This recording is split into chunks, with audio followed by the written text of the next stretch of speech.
In less than 2 centuries, the consequences of the internal combustion engine have been vast and dichotomous. Relative to the entirety of human history, the engine and subsequently the car have existed for such a small, narrow window of time, yet have altered the world humanity once knew into one so indelibly different. This is Little Boxes. The purpose of this film is to explore the interpersonal relationship between the person and the car. Now, according to We Buy Any Car, the average driver in the UK will spend a total of nearly 4 years behind the wheel. We have become intrinsically linked with the motor vehicle, and just like their owners, from the Carpenter's Transit to your Grand's Micra, each one comes with its own story. And this is my car. Let me give you the tour. We got the novelty bumper stickers around back.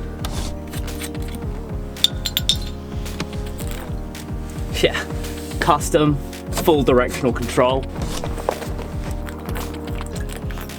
15-inch rims, custom braking system. We got the custom vinyl wrap.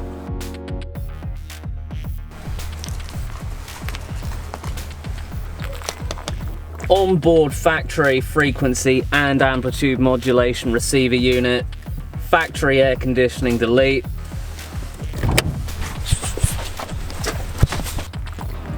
Yeah, no, I will text you. I'll text you, cause, yeah, don't worry about it. All right, Mum, love you, bye. And under here, 16 valves, 1.4 litres of displacement, making over 78 horsepower. Don't act like you're not impressed. Now look, MC Cousin Jeff is not a real person. I made him up. But I did so with the sole intention of trying to prove a point. He would find, in comparison to mine, different meanings and values in this vehicle behind me. Allow me to introduce you. Audience, this is Faith, my 2008 Ford Fiesta. And she's a little special. According to the latest statistics from HowManyLeft.com, there are over 40,000 Fiesta Z-Techs just like her on the road. But to me, she's one of a kind. She's been with me since new, and believe me, in 2008, as a 7-year-old, my mum driving this shiny new silver Fiesta had to be the coolest mummy around. This, next to my dad's Panther Black Puma, were an unbeatable combo in my eyes. And it was around 2018, when I first got my driving licence, that this car really started to drive its way into my identity. This car has known me its entire life, and I know every little detail about it, its quirks, where its problems are, and what the best things are about having it in my life. It's all I've ever known, and so for me, and my journey as a motorist and car enthusiast, this is definitely where it all started. The thought about history and the past led me to the front door of the one person who probably knows me best out of anyone on the planet. That would be my mother, for anyone wondering. So I decided to sit her down in front of a camera and grill her about it. Hello. Hello. Who are you? Yeah, I know, it's not as if we've ever met before, is it? No. But basically, you are the person that knows me the best on the planet, probably. Well, hopefully, I'm your mother. What I've travelled all this way for Yeah, go on. is to ask, when I was growing up, when was the first time I appeared interested in cars? Oh, gosh, about 18 months old. Oh, yeah? I mean, you used to play with cars, but took you to Toys R Us one day, and wow. Yeah, because you could talk very well too. It was, Mum, get me that car. Okay. Yeah? Yeah. So, Mummy got the car from the display, put it on the floor. Yeah. You climbed in it, one hand on the wheel, one hand over the back, 3-point turn, and yeah. So nothing changes then? Nothing changes, no, honestly. Yeah, but the fact that you passed your driving test with no driving lessons. Yeah, I wonder why. No driving lessons. I wonder why. Yeah, and you didn't even get one minor. No, I didn't. On your test. No. I must confess I did actually cry on the examiner once I finished the test because I thought I'd failed it. Really? No. Because in my mind I'd stopped like an inch too far over one of the giveaway lines and I thought that was it. No. Another thing that I wanted to ask was, growing up, seeing me dealing with my condition and, being disabled, do you reckon that has any bearing on my connection and attachment with the motor vehicle at large? I don't know. 4 wheels have always been useful. Yeah, quite. for you, because obviously it gets you from A to B. You know, the car has got some bearing on your condition. But you've just always had an interest for anything electrical, mechanical. Quite. You know, I mean, when you were young, you built your own computer. I did. When you were 11. You like tinkering about with things, seeing how things work, how you can improve on things. And we're sitting in your project of the summer. Yeah, in a room that I built. You did. Which is Fantastic. Maybe nerve-wracking, actually. I do worry that the things that I make are going to just fall apart at any Well, moment. no, this is doing really well. It's holding. Well, I drove here in a car that I built. Would you like your car back one day? I'm quite happy for you to have it. Really? Yeah. Well, at least it's being looked after. Faith. Yeah, at least... Let's not forget, she's got a name. She's got a whole personality now. Mm-hmm. It's funny how a car kind of becomes part of your character and part of your personality. Yeah. She has got a personality, though. Yeah. I think. Mm. She's good. I mean, that day that you asked me, Mum, can I do the wing mirrors? And I said, only if it's ladybirds. Yeah. Yeah. I mean, that's just been a massive success. Yeah, quite. It's Hasn't very it? well. It's distinctive. Everyone comments on it. Exactly. People love it. Yeah, yeah. And it's really sweet. Like people from, you know, people I meet on the street, people on campus. It's particularly popular with children. Yeah, I can imagine. Yeah. Little kids love it as well, Yeah. and they always point at it and point it out. Yeah. And it's just a very nice feel good thing. Yeah. Yeah.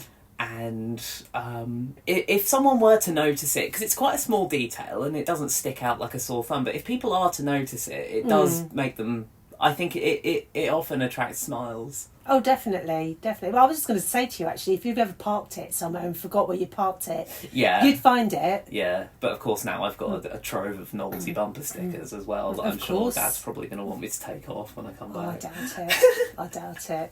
I think he's happy for you to do whatever you want, really. Well, as long as it's still going. Yeah, exactly. I don't even want to talk about the amount of money I've spent on it. Don't. That's, yeah. It's quite scary. You've probably spent more than it's the car's worth. Yeah.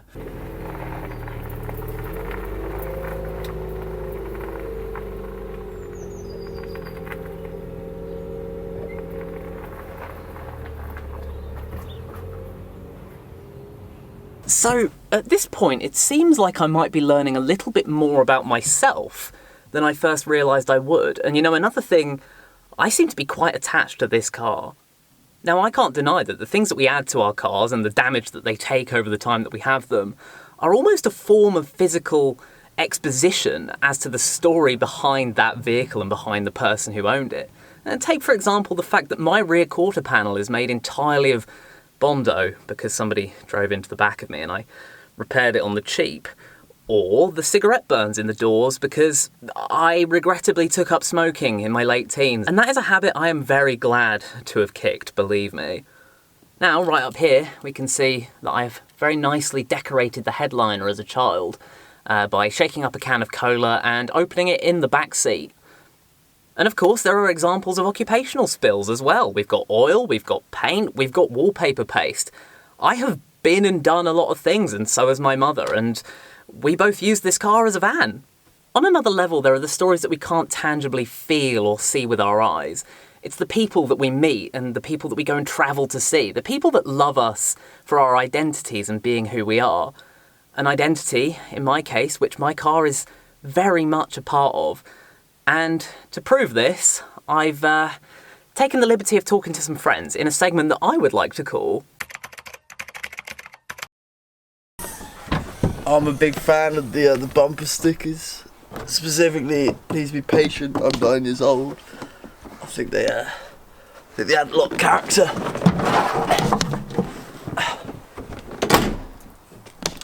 What can I say about this car? I'd say the most important thing you need to know.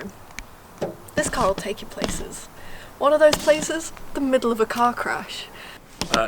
It's a gay little car. I like the vinyl wrap, it's very cute.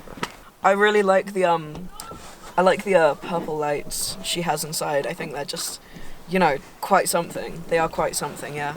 and we got stuck in between the traffic cones, and we managed to get out, but we got to see giant car crash. Everyone was okay, I think. But yeah, that's probably my favourite memory in this car. And like we went to the beach. Oh yeah, I We forgot about that. did. Yeah, that was a lovely day, It actually. was an amazing day. It was very serene. It was just, yeah, very nice. Like, bits of it, you reflect yourself in it, you know? You've got your favourite colour's red, so you've got red here, you've got red down there. No car's like Faith, and no Faith's like car. I'm going to try not to let all of that go to my head. And these things are absolutely wonderful, but it's not all rainbows and sunshine. I have lived an entire life in this car, and sometimes in life, bad things can happen to us. That's kind of the nature of the world that we live in. Nothing is perfect. There is one thing that I recognise now, however, that I would be doing myself a bit of a disservice if I didn't talk about with regards to my history with this car. And that is that 12 years ago, I walked into my classroom on my very first day of school. And there I made a friend with whom I would remain good friends with for the next 10 years. And we were a good match. You know, we had our usual kind of teenage bickering and whatnot. We made up, you know, and everything came good in the end. So when I found out that my friend was in trouble, I got in the car. This happened 2 years ago. I got in the car, and without thinking about it, I drove down. I drove 50 miles across the country, and I saved. I don't want to take all the credit for this. You know, there are other very good people in this story, but I'll try and keep it about the car. Yeah, I helped save this person's life, and then it happened again. And that was the last time I ever saw my friend, was in that rearview mirror right there. And I have since been to a therapist about this. But apparently, what it is called, in the sense that you feel like you are reliving a moment that has already passed, but you feel like you're actually seeing it in real time, is a flashback.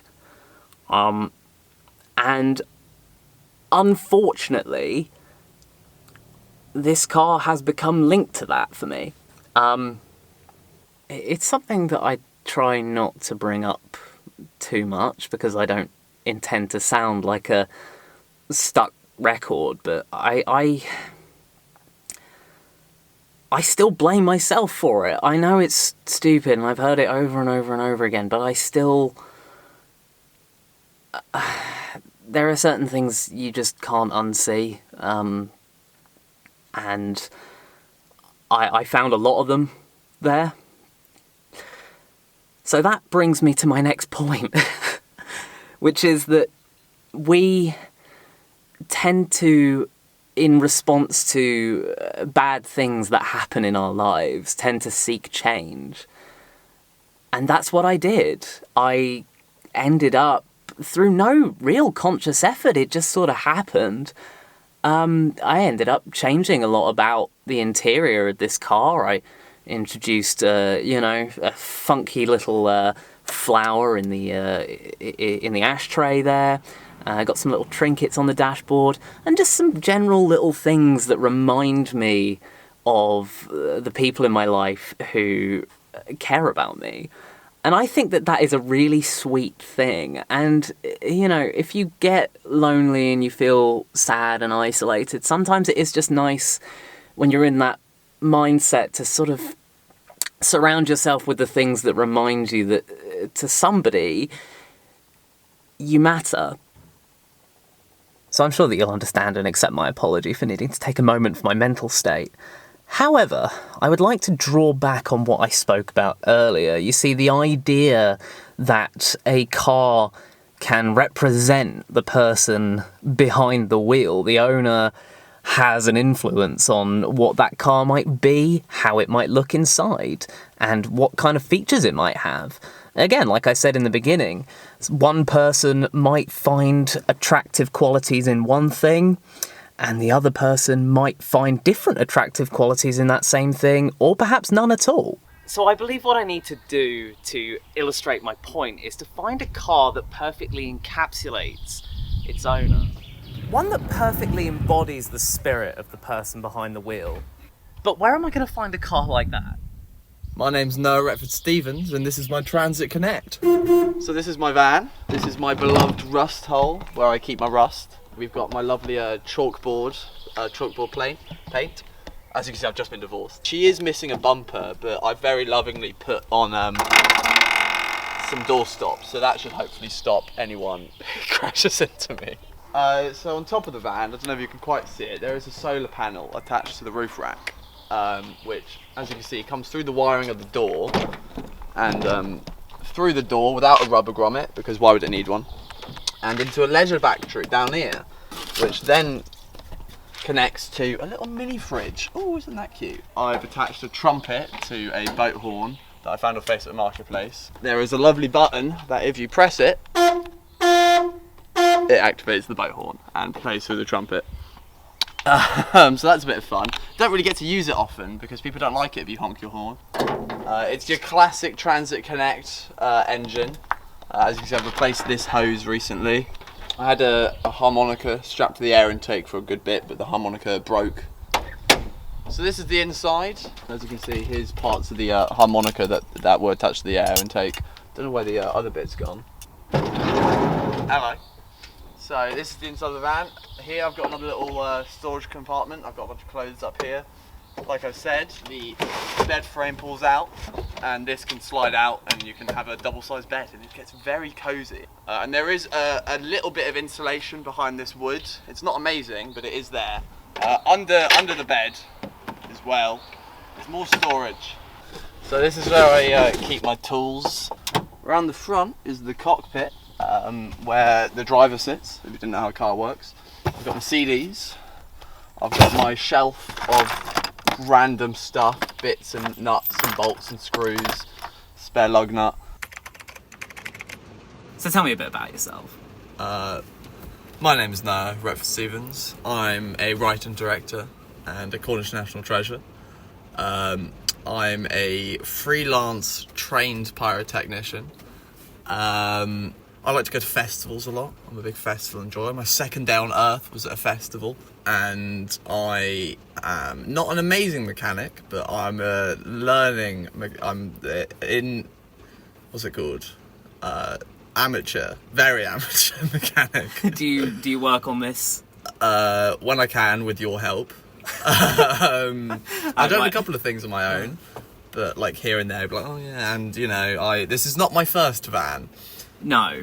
And I hope it's my last van. No. It's probably not going to be your last. No. I hope I've got it for a while. Yeah, just perhaps not to such a tragic end. Yes, and not so quick. I've gone through about 4 cars. Right, tell me about your car history. So, car history. I passed my driving test when I was 17, almost 18, because it took me a while. Because I didn't really do much driving beforehand, and I had a Seat Ibiza. Ibiza? Yeah, Seat Ibiza. A small black 3-door Seat Ibiza that was a good car. It did me well. It was my brother's before it was mine. It was just a hand-me-down. And the tyres were not in the best of shape one day, and I sent you a photo of them. You're like, oh, look at this, isn't this funny? And you responded saying, that's a slick way to meet God, in which I promptly drove it off a cliff. About a 30-foot drop off a corner in Cornwall, and I rolled down the hill, the cliff, and oops, that car was gone. Yeah, but its final act on Earth was to save your... Yes, so I survived with minimal damage, a technical brain hemorrhage. And a gold tooth. And a gold tooth. So, you know, maybe it's not all too bad. And then after that, I had my brother's next car as a hand-me-down, which was just a Peugeot. 206. A Peugeot 206, thank you, yes. Which was just a small little silver car, and I didn't have it for long. Not because I crashed it, just because it wasn't in the best of shape. And my family were like, you should be driving this. There was the back wheel bearing was not very good. And to counteract this, me and my dad put a heavy rock in the boot. So that... This is one of the recognised methods for fixing wheel bearings. Yeah, so that it would hold itself down and way down the back, and it stopped the clang. Stop the sound. So therefore it fixed the problem. Well, you turn up the radio, you put a rock in the back, and now the sound's gone, so it's not an issue anymore. So I didn't have that for long. We got rid of it as a family. Again, it was like my brother's like hand-me-down, so it's just a car. So in Cornwall, to get anywhere, you need a car. The public transport is horrendous, especially where I am. So there's like one bus that goes past my house. So after that, after a bit of a while, because I came up to uni, and obviously I didn't really need a car here. And then I got a van, my first van, because I really wanted a van, because I'm a big fan of them. I have a habit of collecting things, one might say. So with a van, I can shove a lot of stuff in the back. For instance, we found a church pew a couple of days, like a month back now. And it could perfectly fit in the back of here. So we found it was on the side of the road. We shoved it in the back, took it home, and now it's in my house. And it's very cool. Church pew, which actually made an appearance in your grad film. In my grad film, Well, we were like, well, this is brilliant. We might as well use this, because we use a church in a scene, and it's one of those things. Well, I suppose you wouldn't have been able to move it without. No, exactly. Yeah, I wouldn't be able to move it. This van has done having a van is so helpful for making films, because all the equipment, anything like that, can just props, big things, stuff like that, can just go in the back of here. And then I can drive off to wherever I'm filming. And it looks like you've got your own little bedroom. And this one looks like so I had it was another Transit Connect, the last van. And it did me well. She was called the Petri Dish. We painted the bonnet yellow. We did. I had a couple of things I done to the inside. It was quite nice back there. And then I took it around a corner and put it on its side. Do you still not really know how that happened? I drove up the wall of the bush. Right. And there was a wall hiding in the bush. It's a common story I hear with, country road drivers. I don't know if you've seen that famous clip where there's that guy with the Mini just very slowly crawling along the country lane. I think so, yeah. Touches a rock and just goes on its side. So it felt like that. I panicked. Climbed out the back of the van because I couldn't get out either side, really. Climbed out the back of the van and went, oh, can I swear? I can censor things when I'm editing, okay, cool. so... went, oh, and then in my desperation tried to lift it up. Which didn't work. I didn't know that. No. In like oh my God. Which probably didn't in shock. work. Yeah. I was a bit shocked. I wasn't damaged this time. I just kind of was sitting like this, and then all of a sudden I was standing on the broken window. And then I called my dad. Was like, Dad, help! I'm screwed up. And then he came up with, because it was on our lane, so it's not like it was. He drove up with a Land Rover, scooted past, attached a rope to it and then just pulled it onto its front, and then we dragged it back. Weirdly, it didn't bend the underside. Did it not? No, I think it might have bent it back into place, because we went to go get it checked. Because after I tried to fix it, and that's another story. That's an entirely different story I won't go into. I mean, please do. I'll go into a bit of it. So I got it back. And I spent about, I don't know, a good half a month trying to get it back onto the road. Various different things. While I was there, I fixed a bunch of different problems it already had. Like the engine mount was not good. In fact, it wasn't there. But this was a problem that I knew about. Yeah, this was you saw that, and we were like, oh, what's that clunking sound? And eventually you figured out it was the engine mount, because the engine was shaking, slapping against the firewall. So I had to grind that out, because the bolt, because it was slamming into itself so often, the bolt was bent in the in the chassis, so I had to grind that out, and I put a new one in there. I put a new door on it because obviously the door was screwed, you know. I put a bunch of new stuff on there. I put new windows.